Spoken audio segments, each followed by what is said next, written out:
Olá, galerinha! Viu? Voltei rápido, né?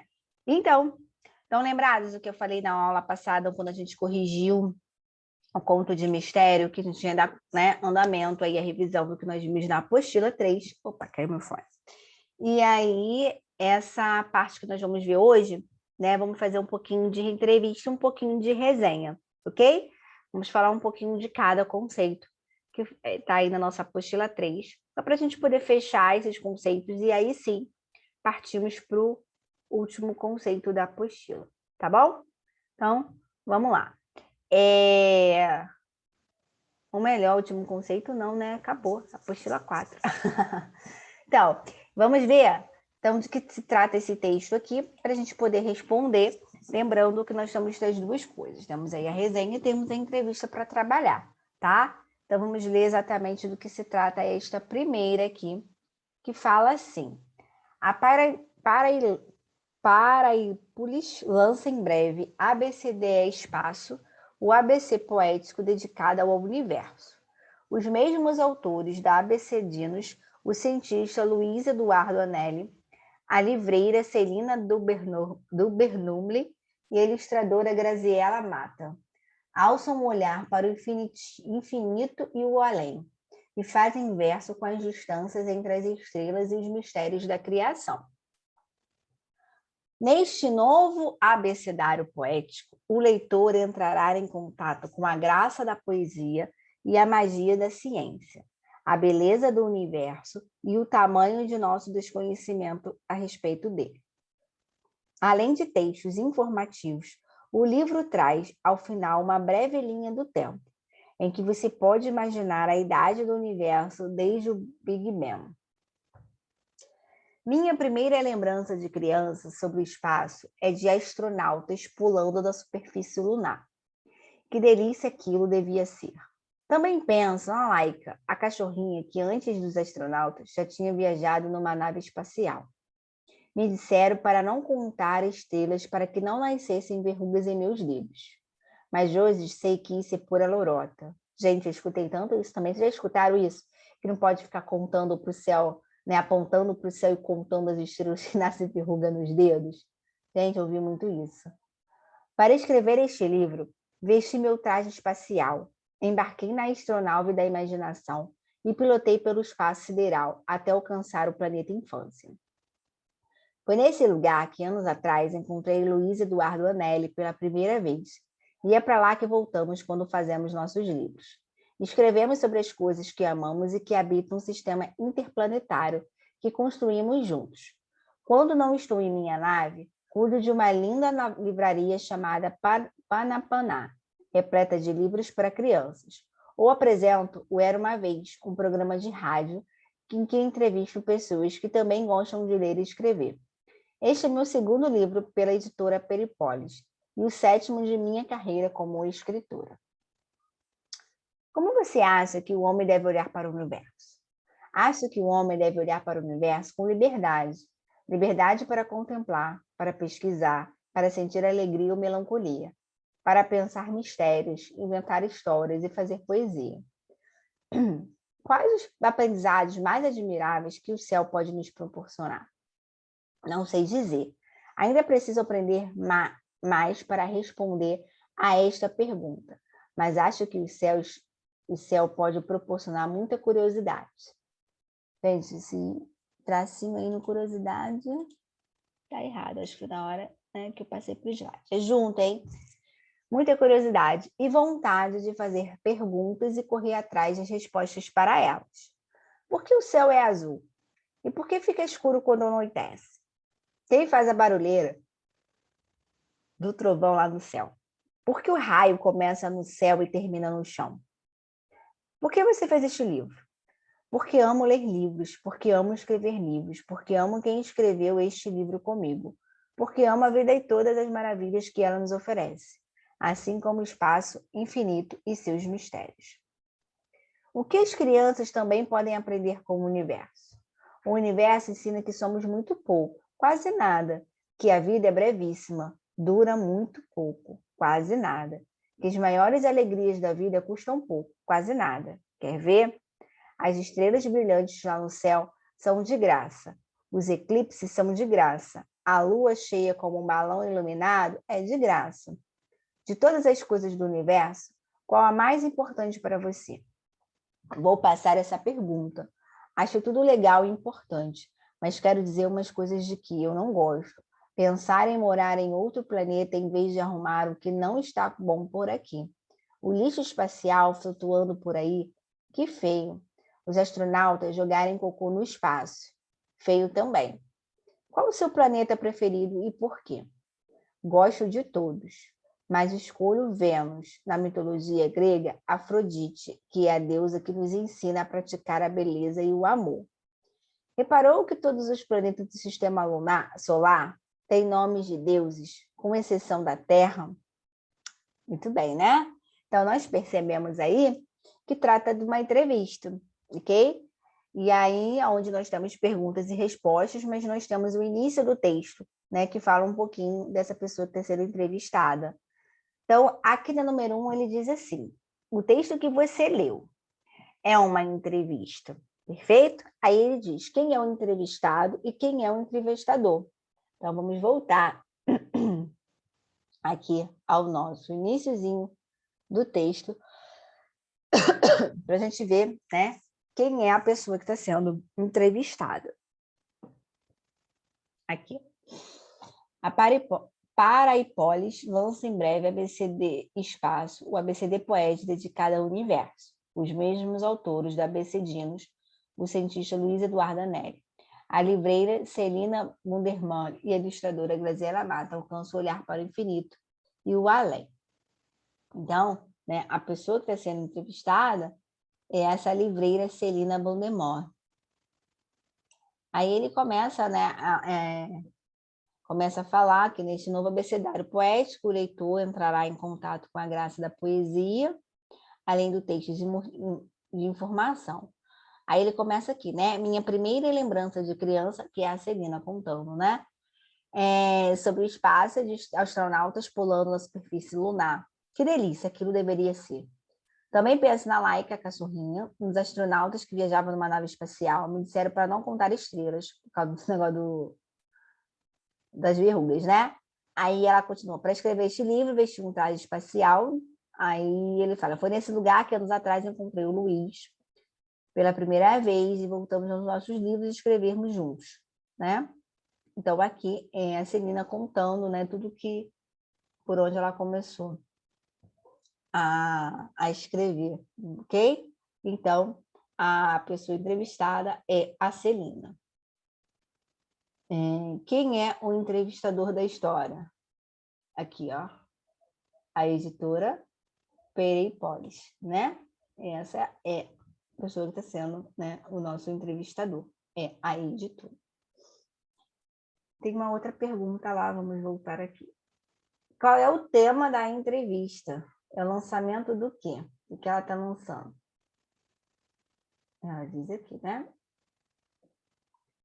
Lança em breve o ABC Espaço, o ABC Poético, dedicado ao universo, né? Então, é um livro, né, que trata do universo, na qual tem os personagens aí, né, no lançamento.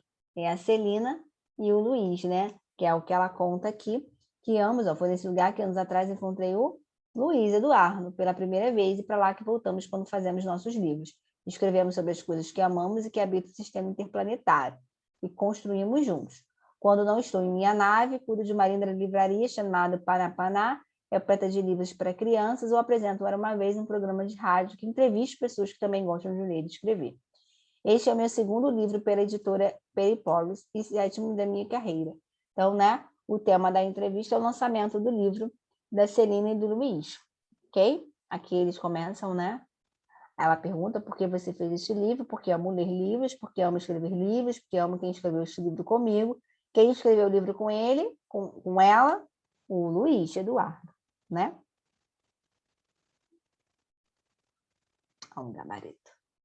Entrevistado é a Celina, quem é o entrevistado é a editora Peripop, esse nome difícil, né?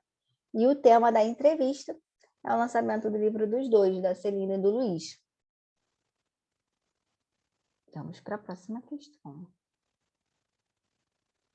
A entrevista é grande, né? Diz assim, 2.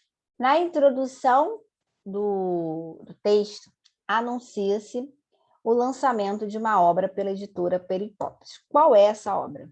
Então, no início do texto, vamos voltar no início do texto. Aqui ele fala, a Pericopes lança em breve o ABCD e Espaço. Então, é esta a obra. ABCD Espaço. Quem são seus autores?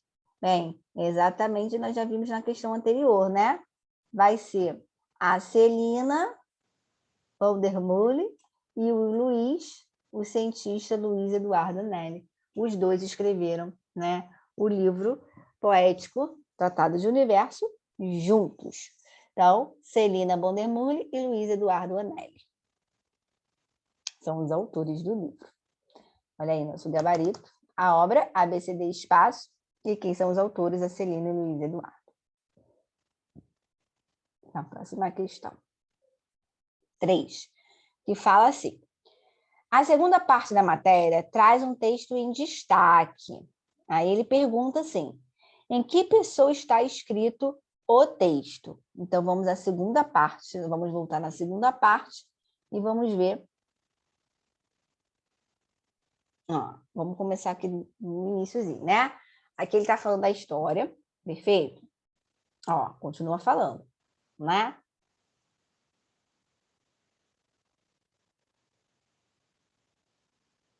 Aqui, ó. Minha primeira lembrança de criança sobre espaço, primeira pessoa, né? Então, primeira pessoa. Na verdade, não está nem em destaque, mas a gente sabe que é a segunda parte, primeira pessoa. Deixa eu só mostrar aqui para vocês que a primeira parte, essa é a primeira parte, né? Que é onde começa a dizer de onde se trata. A segunda parte, que é onde ela começa a contar. Minha primeira lembrança. E a terceira parte, pergunta e resposta.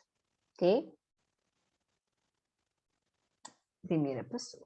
Na terceira parte, efetivamente, começa a entrevista. O diálogo entre a editora e a entrevistada. Como se diferenciam no texto as perguntas e a resposta? Então, vamos à terceira parte. Começa aqui, né? Então, aqui é a segunda, onde ela está falando, e aqui já é a terceira, que é pergunta e resposta. Como é que está dividido essas questões aí, perguntas e respostas? As perguntas estão destacadas, né? Lembra quando a gente falou sobre a entrevista, que pode vir assim, né? Em forma de negrito ou em forma de letras maiores, tipo letras de forma, né? Aquelas letras grandes destacadas, aquelas letras garrafais. Então, tem as duas formas. Nesse caso aqui, ela está destacada, mas ela está em destaque de negrito, ok? Então, vocês podem botar que as perguntas estão em destaque ou as perguntas estão em negritos, a forma com que vocês acharem melhor.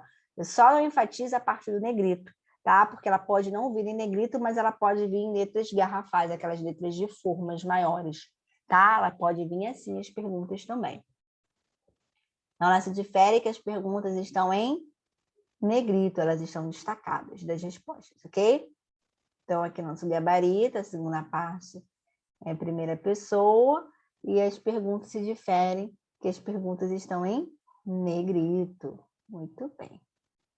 Agora nós vamos aqui para esse próximo texto, que fala assim. Um narrador inusitado. Quando a morte conta uma história, você deve parar para ler.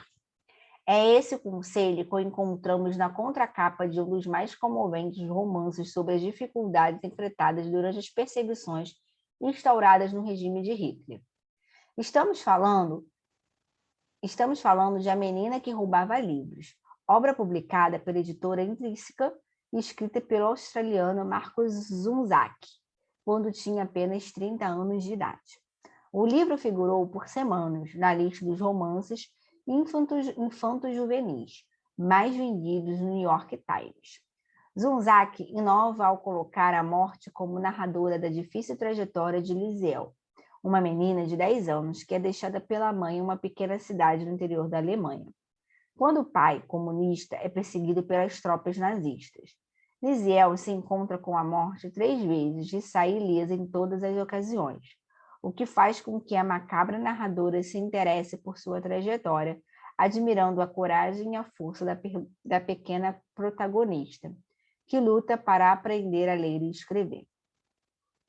Entregue à nova família, Lisiel sofre com a madrasta, que segue à risca o conhecido estereótipo, dona de uma índole cruel. Expõe a menina a muitas humilhações. Já o novo pai acolhe a garota com carinho, e um forte vínculo se cria entre os dois. A garota procura levar uma vida comum em meio à desordem reinante, e vai à escola, joga futebol, rouba livros para aplacar sua fascinação pelo conhecimento escondido dentro deles. Lisiel encontra em Rudistan, um garoto da vizinhança, a amizade que precisava para seguir em frente. Você certamente se emocionará com essa história, contada de forma ágil e intrigante, que destaca a leveza com que as crianças conseguirão atravessar um dos mais dramáticos períodos da história. Vamos lá. A linguagem desse texto é predominantemente, ela é predominantemente, então ela predomina em formal, com o uso do vocabulário rebuscado, seguindo a norma padrão da língua, informal, com a presença de marcas de oralidade, mas seguindo a norma padrão da língua, formal, com o uso de vocabulário simples e acessível, de acordo com a norma padrão da língua. Então, aqui, né, no texto que a gente acabou de ler, ele é formal ou ele é informal? Sendo que na formal ele me dá duas opções aí, né? Com uma marca mais rebuscada ou com uma forma mais simples. O que vocês acham quando a gente lê o texto? Está de uma maneira formal, né? A gente não está vendo gírias, marcas de oralidade, nada disso. E sendo que ele é uma marca formal, de uma forma mais simples. A gente não tem um vocabulário rebuscado aí, né? Temos um vocabulário normal, um vocabulário simples, um vocabulário acessível, que a gente consegue entender tudo que o autor disse aí, não é? Então, vocabulário formal, simples e acessível. Perfeito? Nosso gabarito aí. Vamos para a próxima questão. A questão 2, que fala assim: quais são as finalidades de um texto como esse? Assinale todas as alternativas possíveis. Então, vamos ver as finalidades. Primeiro, vamos ver as opções. Quando ele fala, assinale todas as alternativas, já sabe que tem mais de uma, hein? Então, vamos lá. Divertir o leitor, informar o leitor, expressar um ponto de vista, persuadir o leitor, comover o leitor, expor uma avaliação. Então, vamos voltar aqui. Bem, nesse texto, né, nós não temos nada de diversão, né? Não é um texto que está aí para divertir o autor, em sim informar algo para o leitor, né? Então, já sei que é um texto que informa algo para o leitor e não diverte o leitor. Então, divertir o leitor está excluído. Vamos excluir. Aí a gente marca informar. Aí tem aí, expressar um ponto de vista e persuadir o leitor. Então, vamos lá. Então, quando ele diz assim, quando a morte conta uma história, você deve parar para ler. E esse é o conselho que encontramos na contracapa de um dos mais comoventes romances sobre as dificuldades enfrentadas durante as perseguições instauradas no regime de Hitler. Aqui nesse parágrafo, né, a gente já tem o quê? A persuasão do leitor, né? E também expressa o ponto de vista de alguém. Porque ele fala, esse é o conselho que encontramos na capa de um dos comoventes romances sobre as dificuldades enfrentadas. Perfeito? E aqui ele continua, ó, nesse último parágrafo. Ó. Você certamente se emocionará com essa história, contada de forma ágil e intrigante, que destaca a leveza com que as crianças conseguirão atravessar um dos mais dramáticos períodos da história. Então, aqui, né, nós temos um ponto de vista, na qual ele fala da emoção da história, e também ajuda a persuadir o leitor, igual lá no início, né?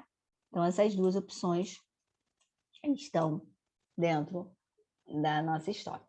Comoveu o leitor? Não, não é uma história que comove, né? E sim é uma história de informação, né? Traz uma informação.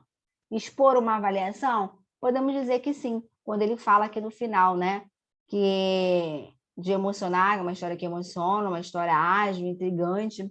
Então, aqui ele expõe sim a avaliação da história, ele até é positivo, né? Positivo. Então, essas aí são as nossas finalidades do nosso texto. Informar o leitor, expressar um ponto de vista, persuadir o leitor e expor uma avaliação. Vamos para a questão 3. A questão 3 diz assim, ó, tá chegando no fim, hein? Onde um texto como esse pode ser publicado? Bem, onde que as resenhas podem ser publicadas? Lembrando, né? Revistas, jornais, sejam elas digitais, né? Ou físicas. A gente pode ter também em sites, perfeito? Então, em vários lugares podemos ter aí a resenha.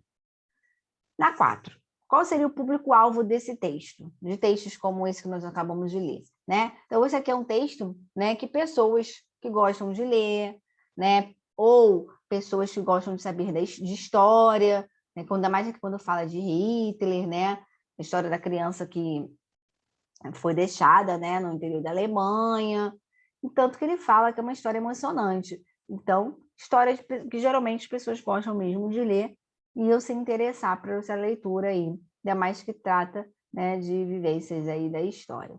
Ok? Então, ó, o nosso gabarito, lá, ó, resenhas podem circular em suportes físicos ou digitais, seja revistas, jornais, cadernos de cultura, sites especializados. E qual é o público-alvo desse texto? Pessoas interessadas em obter sugestões de leitura. Muito bem, né? Então, chegamos aqui ao finalzinho da nossa aula. E na próxima, nós já vamos começar conteúdo novo, tá bom? Então, beijos. Aguardo vocês na próxima aula, hein, pessoal? Tchauzinho!